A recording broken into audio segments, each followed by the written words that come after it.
संध्याकाळचे 6 वाजले होते. हळूहळू सगळीकडे अंधार पडत चालला होता. रमेश त्याच्या आईबाबांबरोबर गावी चालला होता. पुण्यापासून 8 तासांच्या अंतरावर त्यांचे गाव होते. सकाळी सुरू झालेला प्रवास आता काही अंतरांचा उरला होता. जसजसे त्याचे गाव जवळ येऊ लागले तसा त्याचा प्रवासातला क्षीण दूर होऊ लागला. गावाच्या दिशेने रमेशने गाडी वळवली आणि गाडी धूर उडवत वेग घेऊ लागली. गावाच्या कच्च्या रस्त्यावर म्हणावी तशी रहदारी नव्हती. साधारण 3 वर्षे रमेश गावाकडे फिरकला नव्हता. इंजिनिअरिंग संपल्यावर लंडनला 2 वर्षे तो नोकरीला होता. आज बऱ्याच दिवसांनी गावाकडे येण्यासाठी त्याचं मन आतुर झाले होते. गावचे बदललेले स्वरूप तो बारकाईने बघू लागला. गार वारा आणि सभोवतालचा हिरवागार पसरलेल्या परिसराने वातावरण प्रसन्न झाले होते. गाडी चालवत असताना त्याचं लक्ष रस्त्याच्या बाजूने लांब चालत जात असलेल्या मुलीकडे गेलं. डोक्यावर काट्यांची मोळी घेऊन चालत जात असलेल्या त्या पाठमोऱ्या आकृतीने त्याचे मन वेधून घेतले. कमनीय बांधा आणि पाठीवर भुरभुरणारे तांबूस केस इतके मोहक होते की जणू एखाद्या चित्रकाराने रेखाटलेले दृश्यच ते भासत होते. त्या दृश्याकडे रमेश इतका गुंतून गेला की गावची वेश ओलांडून तो गावात कधी शिरला ते कळलंच नाही. आता मात्र ती आकृती दिसेनाशी झाली. रमेश त्याच्या गावातल्या घरासमोर पोचला. त्याचे दारात काही घरातली मंडळी स्वागतासाठी उभी होतीच. रमेशच्या चुलत भावाचे लग्न होते. घरात लग्नकार्य असल्याने सगळीकडे लग्नाची तयारी सुरू होती. बायकांची आतबीने लगबग सुरू होती. रमेश थोड्याच वेळात फ्रेश होऊन गच्चीत जाऊन बसला. सगळी भावंडे त्याच्या भोवती घोळका करून बसले. त्यांच्या इकडच्या तिकडच्या गप्पा सुरू होत्या. रमेश त्याचे लंडनमधले किस्से सांगत होता. त्या सगळ्या भावंडांची मस्ती सुरू होती. रमेशही त्यांच्यात सामील होता. पण मध्येच त्याचं मन कुठेतरी अजून त्या मुलीच्या पाठमोऱ्या आकृतीमागे भरकटत होते. थोड्या वेळाने सगळी भावंडे जेवण आटपून गल्लीत फेरफटका मारायला निघाली. पोरांनो, जास्त लांब जाऊ नका, आबांनी हुकूम सोडला. आबा पाटील म्हणजे रमेशचे काका. गावचे पाटील असल्याकारणाने गावात त्यांची मोठी प्रतिष्ठा होती. सगळी भावंडे गप्पा मारत खिदळत चालली होती. एक गल्ली सोडून ती दुसऱ्या गल्लीत शिरली. रमेश चांदण्या रात्रीतल्या गावचा नजराणा अनुभवत चालला होता. चालत असताना त्याची नजर लांब गावातल्या विशीपाशी असलेल्या घराकडे गेली. लांबून तरी घर अगदी छोटे भासत होते.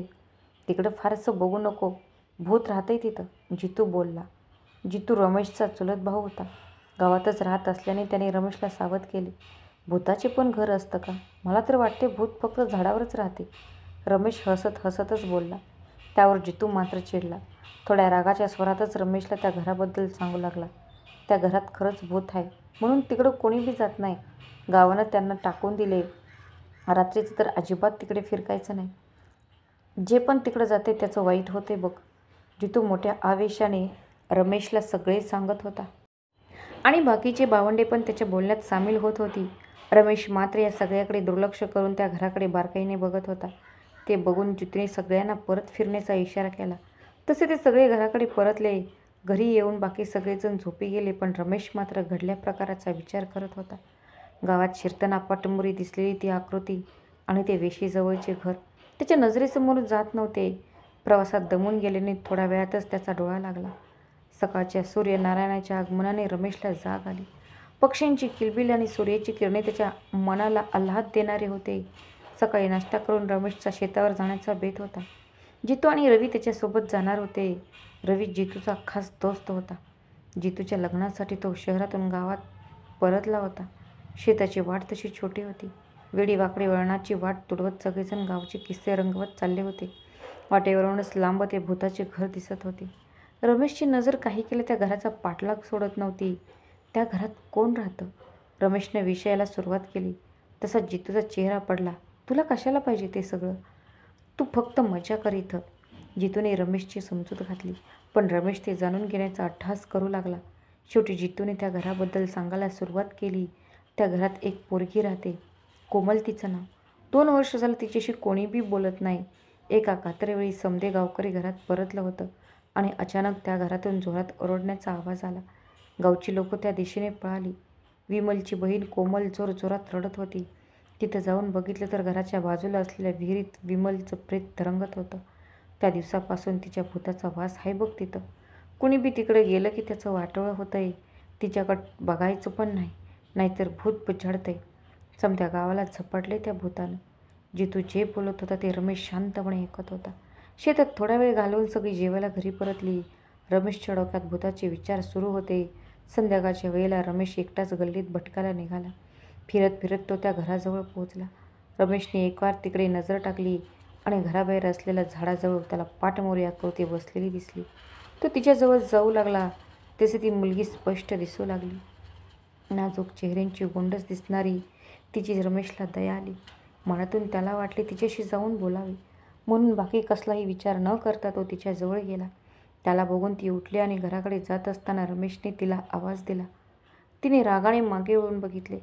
मला तुझ्याशी बोलायचं आहे, रमेश म्हणाला.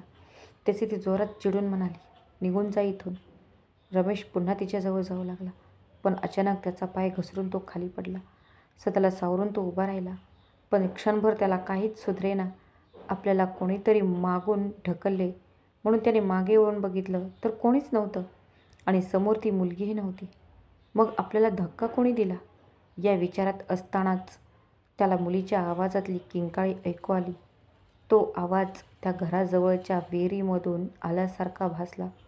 आता मात्र रमेश जरा बिथरला आणि काळोखही खूप झाला होता. त्याने झपाझप आपली पावले घराच्या दिशेने वळवली. चालताना त्याला जितूचे शब्द आठवत होते. तिकडे जाऊ नको असंही तो म्हणाला होता. काहीतरी विचित्र घडत होते हे नक्की, पण नेमके काय ते कळायला मार्ग नव्हता.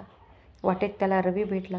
रमेशच्या पायाला रक्त आलेलं बघून रवीने विचारपूस केली, पण आपण सहज फिरत असताना पाय घसरून पडलो आणि पायाला लागले, एवढंच रमेश बोलला. त्याचा चेहरा बघून रवीला थोडी शंका आली, पण काही न बोलता रमेशचा हात धरून तो त्याला घरी घेऊन गेला. ती रात्र नेमके काय घडले याचा विचार करतच सरून गेली. रात्री झोपेत अचानक रमेशला स्वप्नात त्या मुलीच्या किंकाळीचा आवाज आला आणि तो हडबडून जागा झाला. रात्रीचे 3 वाजले होते. ते घर आणि ती मुलगी काही त्याचा पिच्छा सोडत नव्हते. तो उठला आणि सरळ त्या घराच्या दिशेने चालू लागला. काळोखात आजूबाजूचे काही स्पष्ट दिसत नव्हते, पण त्या घरात मात्र एक मिणमिणता दिवा पेटत होता. त्या दिव्यात कोणाच्या तरी सावलीची हालचाल होत असल्याचे भासले. रमेश अगदी सावध होऊन त्या दिशेने वाटचाल करत होता. घराजवळ पोचताच त्याला एक भयान शांतता जाणवली. तो आता घराचे दार वाजवणार इतक्यात विहिरीमधून पुन्हा ती किंकाळी ऐकू आली. रमेश क्षणभर थोडा घाबरला, पण आता या सगळ्याचा आपण मोक्ष लावायचा असे त्याने ठरवले. तो त्या विहिरीकडे गेला आणि हळूच वाकून बघितले तर त्याला कोणीच दिसले नाही. तो घराकडे वळला. इतक्यात पुन्हा त्याच कर्कश आवाजाने त्याला कानठळ्या बसल्या. थोडा वेळ थांबून विहिरीत बघितले, तेव्हा झाडाची सावली सोडली तर काहीच दिसत नव्हते. इतक्यात आपल्या मागे कोणीतरी उभा असल्याचा भास त्याला झाला, म्हणून मागे वळून बघितले तर तिथं कोणीच नव्हते. आता मात्र त्याला घाम फुटू लागला. भीतीने अंग थरथरत होते. त्याने एकदा सभोवताली नजर फिरवली, पण आजूबाजूला कोणीच नव्हते. तो परत फिरला तेव्हा घरात कोणाची तरी हालचाल जाणवली. रमेशने ते बघायला घराकडे वळला. घराचं दार आत्ता उघडले होतं. आतमध्ये एका भिंतीला टेकून डोके खाली घालून ती बसली होती. त्याने तिला हाक मारली, मला तुझ्याशी बोलायचं आहे, प्लीज तू ऐकून घे, अशी विनंती तो करू लागला. इतक्यात त्याला कोणीतरी घरात ढकलले आणि दार बंद झाले. आता घरात फक्त रमेश आणि ती असे दोघेच होते. रमेशची भीतीने पळताभुई झाली. ती शांत बसून होती.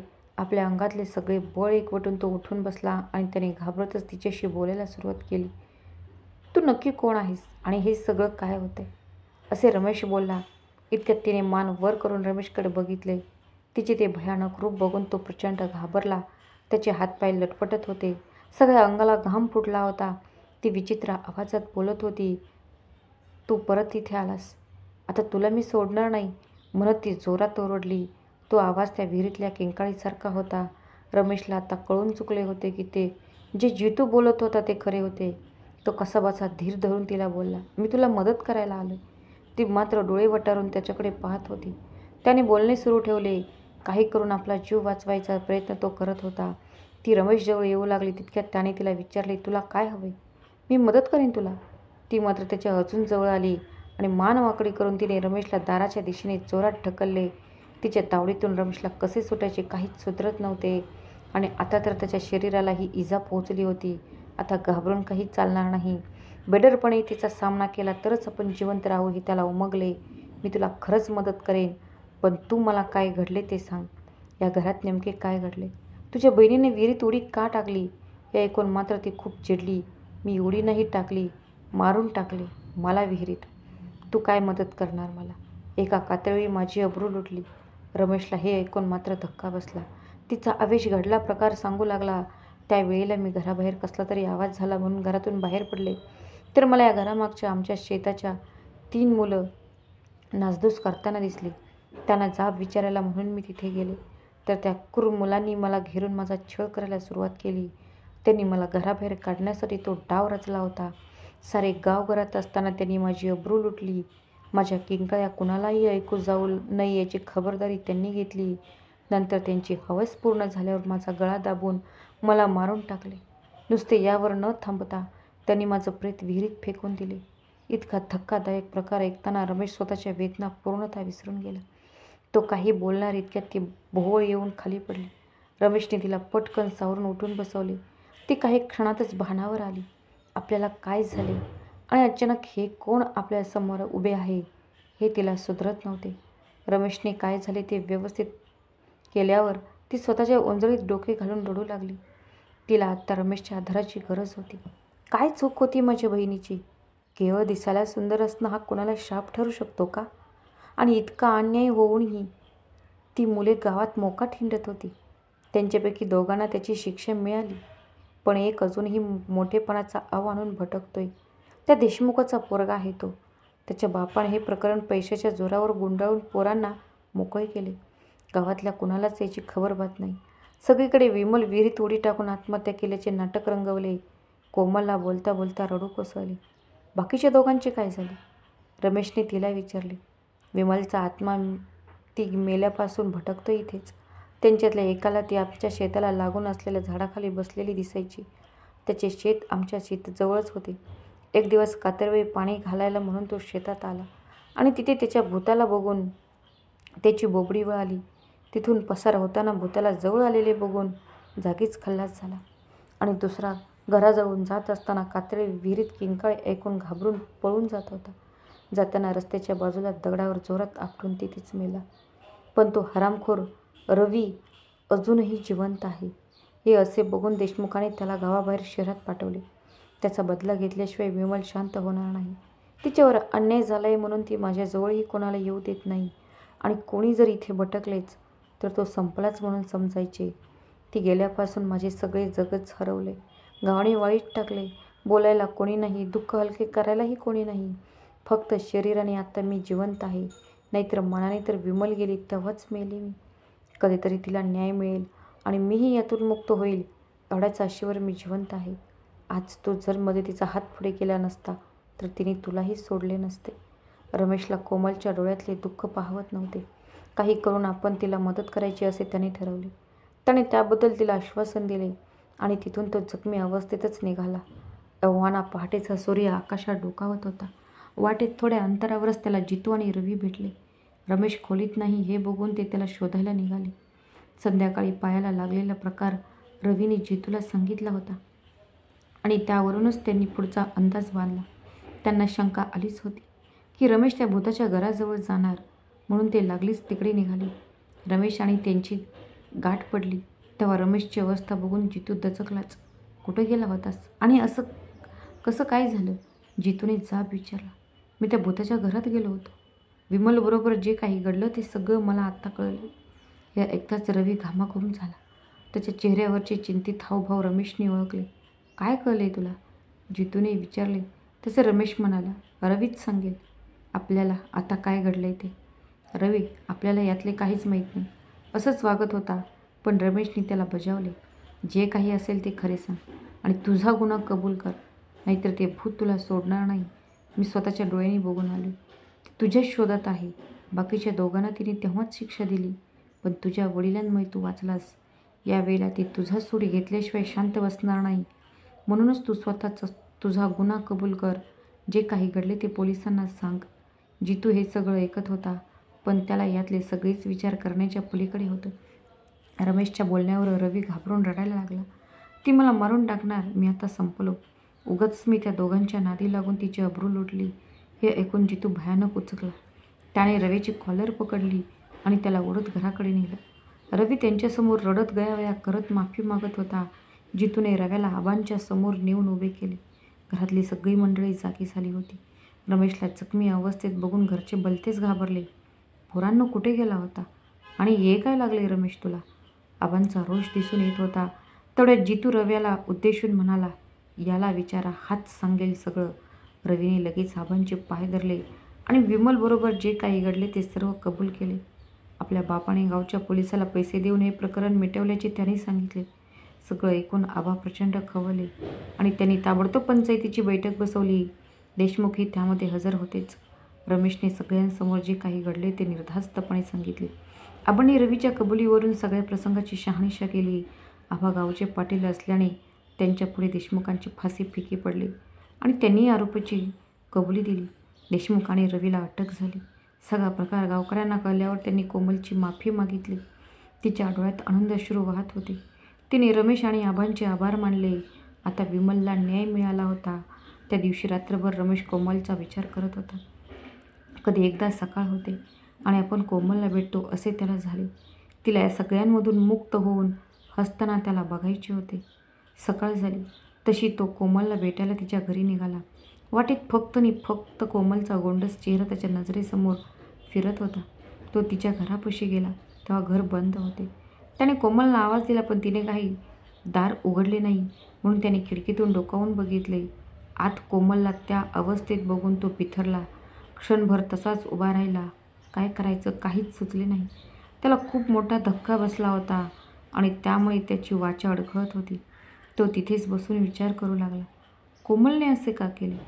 आता कुठे सगळे काही नीट झाले असताना तिने स्वतःला गळफास का लावून घेतला? अनेक विचारांनी त्याचं मन बधीर झालं होतं. तो तसाच फिरला आणि शांतपणे घराच्या दिशेने चालू लागला. आजूबाजूला गावची बरीच लोकं जमली होती. सगळीकडे तिच्या मृत्यूची खबर पसरली. 2 दिवसांनी घरातले लग्न कार्य आटपून तो पुण्याला जायला निघाला. सगळ्यांचा निरोप घेऊन गावाबाहेर पडत असताना त्याने कोमलच्या घरावर नजर टाकली. ते आता कायमचे बंद होते. आता तिथे कुठल्याही भुताचा वास नव्हता, ना विहिरीतली किंकाळी ऐकू येत होती. विमलच्या मृत्यूचे रहस्य तर रमेशने उलगडले, पण कोमल मात्र त्याच्या आठवणीत एक रहस्य बनून राहिली.